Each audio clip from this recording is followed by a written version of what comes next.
been a couple months since we left the Earnshaw family and Wuthering Heights and Heathcliff. It's June now, half a year to be exact, after all that has gone down, and a little baby was born to Hindley and Frances Earnshaw. They named the little baby Hareton Earnshaw, and Hindley and Frances were totally in love with this baby. They were both over the moon, but also, at the same time, they were totally in denial about Frances's health. So the thing was, Frances had tuberculosis, and at the time, there was no cure for tuberculosis. It was called consumption at the time, and it was basically a death sentence. The doctor, everyone's doctor, Dr. Kenneth, told Hindley straight up that Frances wouldn't make it past winter. And Hindley, of course, he was enraged. He cursed Dr. Kenneth out and kept ordering medicine for Frances anyway. And Dr. Kenneth was also a little bitch. He kept saying that it wasn't any use anymore, stop buying medicine. But Hindley kept buying it for his beloved wife anyway. Both Frances and Hindley kept insisting every day that Frances looked stronger and stronger and healthier. But she really wasn't. So Hareton Earnshaw, ever since he was born, he was practically just handed to Mrs. Dean to be taken care of. Mrs. Dean nursed Hareton Earnshaw since he was born. One day, Frances said she felt strong enough and she would probably be able to start walking again the next day. She leaned her head on Hindley's shoulder, she wrapped her arms around him, and she coughed a little bit. And then when Hindley looked at his wife, she was dead. Hindley completely spiraled after that. He asked Mrs. Dean to take care of Hareton. He just needed this baby to not be crying and be alive. Beyond that, he didn't care. He grew even more tyrannical around the house. All of the servants couldn't take it. Everyone left. Everyone except for Joseph and Mrs. Dean, because it was just so miserable and bitter in the house. It was only Joseph and Mrs. Dean who could stomach all this because they've been there from the very beginning. Nobody from town even visited Wuthering Heights anymore because this house was known as the miserable, scary house. The tutor that Catherine had, the person who would come by and teach her, he wouldn't even come anymore. And so Catherine stopped schooling, basically. Meanwhile, Heathcliff loved this for Hindley. He was so delighted to see Hindley waste away like this. But Heathcliff, to be fair, he wasn't doing so hot himself either. It had been a long time since he had received any tutoring, an education. Catherine used to share with him whatever she could, but in fact, it was very hard for two kids to keep up with it themselves. And it wasn't really only about not receiving education. It was that Heathcliff himself gave up. He stopped reading books. He stopped being curious about things. Heathcliff was naturally handsome, so he had a lot of leeway, but he had embraced this kind of slouch and grumpy, antisocial air about him. It was like his hate and his poison towards Hindley seeped into his demeanor. And so any kind of refined air about Heathcliff that Papa Earnshaw bred into him before had been erased at this point. Meanwhile, Catherine had blossomed. Catherine was about 15 years old at this point, and she was even more beautiful. She was already a beautiful little girl, and now the prophecy has come true. She was indeed the most beautiful girl in town, and she knew it, and she became a lot more arrogant about it. Mrs. Dean remembered that she even tried to put down Catherine a few times just to put her in her place, just to keep her humble a little bit, but it never made a dent. And at this point, Catherine was basically living a double life. With Heathcliff, Catherine was wild and rowdy as always. These two were still very close. But when Catherine would hang out with the Linton kids, she would still hang out with them. Catherine would act all prim and proper. And these two worlds, hated each other. But Catherine played both sides. She didn't want to choose. She would say bad things about the Lintons when she was with Heathcliff, but when she was hanging out with the Lintons, she would just smile politely, when the Lintons would make fun of Heathcliff.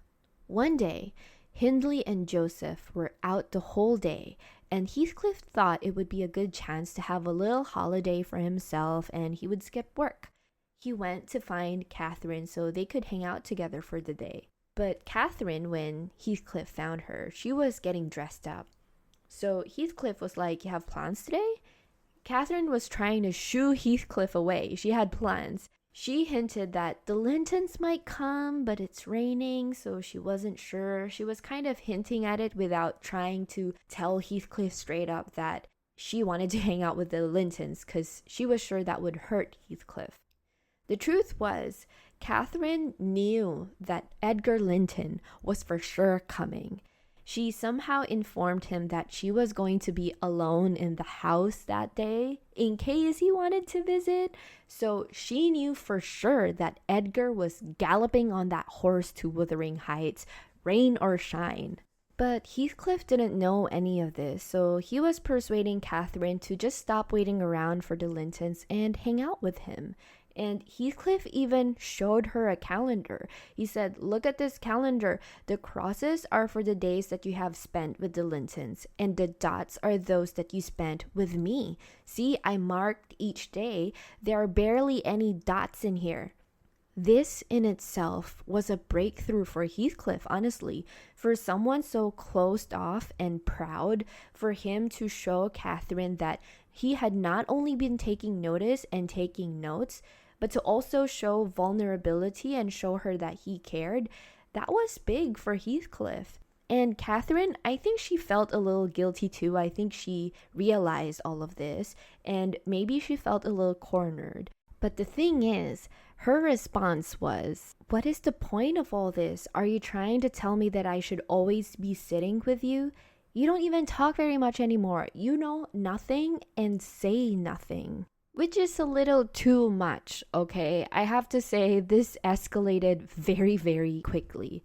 But before Heathcliff or Catherine could react to whatever Catherine just blurted out, Edgar Linton arrived at the house, and Heathcliff and Catherine couldn't continue that conversation anymore, and Heathcliff disappeared into the kitchen. And I don't like to give spoilers, you guys, but I think this part warrants a little bit of spoiler. This would be the last time that Heathcliff and Catherine would talk to each other in years. But let's put that aside for a little bit because Edgar was there and Catherine was all focused on Edgar now. They were supposed to just hang out in the sitting room together, preferably alone, but Catherine noticed that Mrs. Dean was in there. She was in there the whole time. That's why she knew all of these things that were happening and telling it to Mr. Lockwood now. So Catherine walked up to Mrs. Dean and kind of subtly said, "Go away. Servants shouldn't be cleaning in the room when there's company." And Mrs. Dean was like, No, actually, this is the perfect time for me to wipe these down. Hindley, the true master of this house, never likes it if I do it when he's around. The truth was that Hindley had asked Mrs. Dean to not let these two kids alone because he had fully expected that some kind of shenanigan like this would happen when he was away. And also, Mrs. Dean didn't really like Catherine enough to give her a favor at this point. Catherine was arrogant and bossy, generally a bitch in Mrs. Dean's point of view, so she wasn't really in the mood to give out favors. So Mrs. Dean kept wiping and wiping, and Catherine said, "Well, I don't like it when you clean in my presence either." But Mrs. Dean was sassy. All she said was, "Sorry," and then she kept wiping. Catherine walked closer to Mrs. Dean, and then Catherine secretly pinched Mrs. Dean. And Mrs. Dean, she wasn't having any of it. She yelled. She was like, "Ow, you pinched me." Even though, it didn't hurt that much, but she yelled even louder to make sure that Edgar Linton would hear. And so Catherine was mortified. She was like, I didn't touch you, you liar. But Mrs. Dean, she didn't back off. She was like, what is this then? And then she showed everyone in the room the bruise that was already forming in her arm. That's when Catherine slapped Mrs. Dean. And Edgar Linton, he was shocked. He was like, Catherine. But Catherine didn't hear it. She was laser focused on Mrs. Dean. It's like she was possessed. She stared at Mrs. Dean and said, go away, Nellie. Catherine was shaking right now. Hareton, in the meantime, was also there in the room. He was just a little toddler at this point, and Mrs. Dean was really the only person who took care of him. He was only close to Mrs. Dean. So when Catherine slapped Mrs. Dean, Hareton started crying. He was scared. He was screaming, bad Aunt Kathy. And that was another blow to Catherine. I mean, she was being humiliated thoroughly in front of Edgar Linton at this point. I mean, it's her fault, but, you know. So the next thing that Catherine did was to grab Hareton, and then she shook him so hard that he started crying even harder. Meanwhile, Edgar Linton has just recovered from shock. He grabbed Catherine to try to save Hareton, but Catherine just swung around and slapped Edgar Linton, and Edgar Linton was sent right back into shock. Mrs. Dean turned to Edgar Linton and tried telling him that this is the other side of Catherine. Now you see it. And Edgar Linton seemed to hear her loud and clear too. He started walking out of that house, and Catherine was like, what are you doing? Edgar said he had to go. Catherine just slapped him, and Edgar was now afraid and ashamed of Catherine. He said he was not coming back to Wuthering Heights again. Catherine was like, fine, go, and I'll just stay here and cry myself sick. Catherine hurled herself onto a chair for effect and started crying so hard into it. And Edgar left. But he only went as far as the courtyard, and then he hesitated. And then Mrs. Dean was outside with him. She was like, go, don't look back. But Edgar looked back, and he looked through the window and saw Catherine sobbing into that chair. And I guess she was so pretty, Mrs. Dean thought that maybe Catherine just looked too pretty. Edgar turned around and went back into the house and then shut the door behind him. Mrs. Dean didn't know what happened in that room. She didn't hear the conversation that went on. But after a few hours, they emerged from the sitting room, and Mrs. Dean discovered that everything that just had happened only broke the ice between these two, and they have now moved on from being friends to now confessing that they were lovers. But the night isn't over, guys. It's far from over, and I'm exhausted because Hindley is now home. He came home, and as usual, he was drunk. He seemed the excited kind of drunk, and Mrs. Dean immediately tried to hide Hareton, because on these days when Hindley looked like an energized kind of drunk, Hindley either smothered Hareton to death with kisses and everything if he was in a good mood, or if he was in a bad mood, he might hurt Hareton. Either way, both kinds of drunk were aggressive. Mrs. Dean was in the process of hiding Hareton inside a cupboard when Hindley came into the house and caught her doing it. Unfortunately, Hindley today was the bad mood kind of excited drunk. He grabbed Mrs. Dean by the skin of her neck like a dog, and then he pushed a knife between Mrs. Dean's teeth. Hindley said that he would make her swallow the knife. But Mrs. Dean, she knew how to handle the Earnshaw kids. These were practically her siblings. So Mrs. Dean spit the knife out of her mouth, and then she said that it tasted disgusting and he better find a better tasting knife for her or grab a gun. So Hindley didn't want to grab a gun. He grabbed Hareton instead and said, He would punish this boy for not running to welcome his father when his father would come home. Hindley tried to force Hareton to stop crying and kiss him, but of course, Hareton wouldn't do that. Hareton was scared yet again in the same night. So Hindley was like, fine, I will break this brat's neck. Hindley ran up the stairs with Hareton in his hands, and he held him over the banister like he was about to drop Hareton.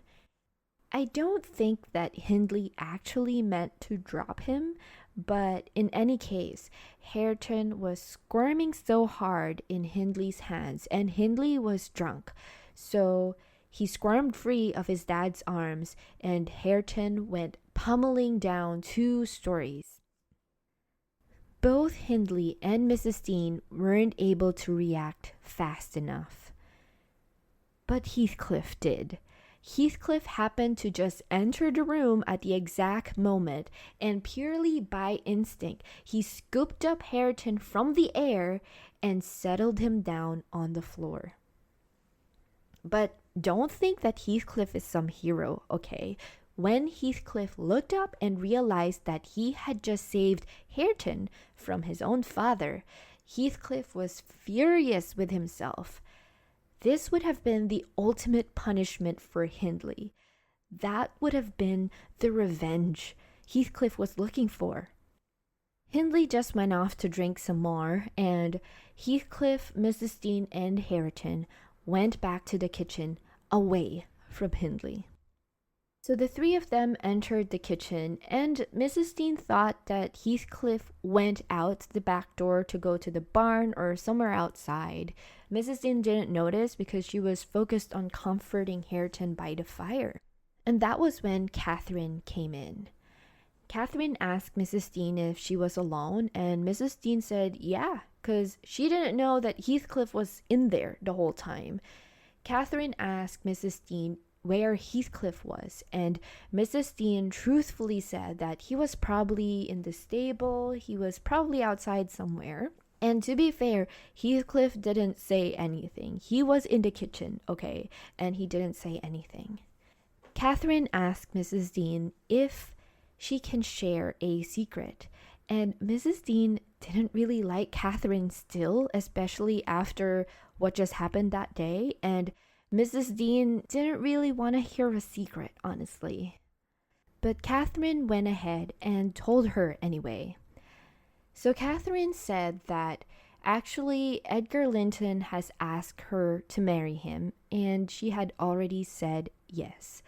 But she wanted Mrs. Dean to tell her if she did the right thing, because Catherine just felt so unhappy about this.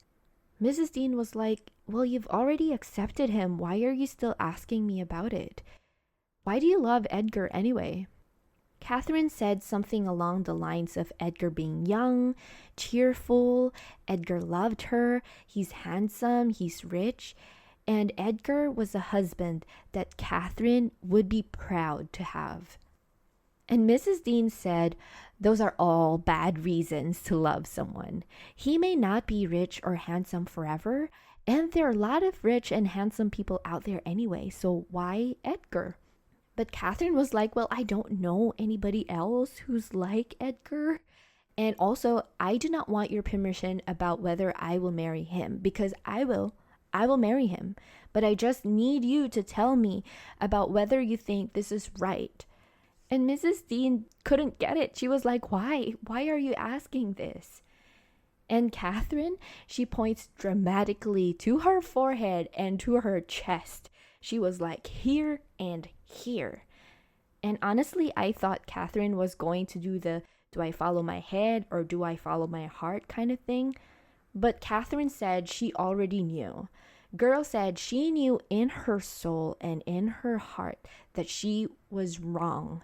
Catherine said that she had a dream that she died and she went to heaven, and that made her miserable. She knew she didn't belong in heaven, and so the angels just sent her back down to Wuthering Heights, and she knew that that was where she belonged. Like that dream, Catherine said that she had no business being in heaven, just like she has no business marrying Edgar Linton, because she knew where she belonged. If only Hindley didn't do the things that he did all these years to bring down Heathcliff so much, this wouldn't even be a problem. But because of this, Catherine said that to marry Heathcliff, it would degrade her. At this very moment, something in the corner of Mrs. Dean's eye caught her attention. That was when she realized that Heathcliff was actually in the kitchen all along. So he must have heard everything that Catherine had just said. I mean, he was fully in the same room. He was just in a corner. Heathcliff silently left the kitchen and out of the house. Catherine didn't notice any of this. Only Mrs. Dean saw it. And Catherine kept on talking. And so Heathcliff didn't hear the rest of it anymore. Catherine went on to say, Heathcliff will never know how much I love him. Whatever our souls are made of, his and mine are the same. We're the same the way that my soul and Edgar's soul are different. And Heathcliff heard none of that. Mrs. Dean tried to talk some sense into Catherine. She was like, if you married Edgar Linton, Heathcliff will not only lose a friend, but also someone he loves, and vice versa. She asked Catherine how she could bear to be separated from Heathcliff if Catherine loved him like this so much. Catherine was taken aback. She was like, separated from Heathcliff? Catherine said that if being separated from Heathcliff were a condition to being Mrs. Linton, she wouldn't even consider marrying Edgar Linton. Catherine said that Heathcliff will always be important to her, number one, and Edgar will just have to deal with that. That was when Joseph came into the kitchen, and so Catherine and Mrs. Dean couldn't continue the conversation anymore, but also Joseph was looking for Heathcliff. He said he couldn't find Heathcliff anywhere, and Mrs. Dean had to come clean to Catherine because between that, there had been a few hours of them waiting to see if Heathcliff would turn up, but he didn't. And Mrs. Dean came clean. She told Catherine that Heathcliff was actually there for a little part of that conversation, so he heard the first part. Catherine panicked. She was like, what did he hear? What did he not hear? Catherine ran towards the moors to look for him. She was out all night, but no sign of Heathcliff. Then a storm came on the very same night, but she wouldn't come into the house. She just stood out there by the gate, yelling for Heathcliff. But Heathcliff didn't come home. The next day, Catherine fell sick. Also, she was delirious. Kenneth, the doctor, even warned the family to watch her so she doesn't throw herself outside the window or anything like that. She was on suicide watch. The Lintons even had to take care of her for a little bit because remember, there weren't any servants anymore in the house. It was just Joseph and Mrs. Dean. So the Lintons offered to take care of Catherine. I don't know if that was related or not, but actually 2 weeks after they took in Catherine, Papa and Mama Linton passed away. And they passed away within days of each other. And when Catherine came back home to Wuthering Heights, she was again a changed person. But this time it was scary. Her temper was worse. She was like a landmine, and if she went off, she would not only be hysterical to the people around her, but she was also self-destructive. Dr. Kenneth said that she is not to be triggered anymore because her health may seriously not be able to take it. So Hindley was like, okay, just keep her calm, keep her happy, do whatever she wants until Edgar marries her. And Earnshaw marrying a Linton would not only bring so much honor to the Earnshaw name, but also Catherine would then be over there at Thrushcross Grange and not Wuthering Heights. Heathcliff, on the other hand, hasn't come back. And 3 whole years after that, Catherine finally married into the Linton family. Catherine wanted Mrs. Dean to go with her. She wanted a familiar face with her in her new home. The Lintons even offered her a huge raise for her pay, but Mrs. Dean, of course, said no. Mrs. Dean wanted to stay with Hareton, and all Hareton had in the world was her, and he was just a little boy. But Hindley ordered Mrs. Dean to go. She was basically fired from Wuthering Heights, so she didn't have a choice. She had to go to Thrushcross Grange. After a heart-wrenching farewell, Mrs. Dean had to leave a devastated and confused Hareton behind. And both Catherine and Mrs. Dean started their lives in Thrushcross Grange. And that's part 3. See you in part 4.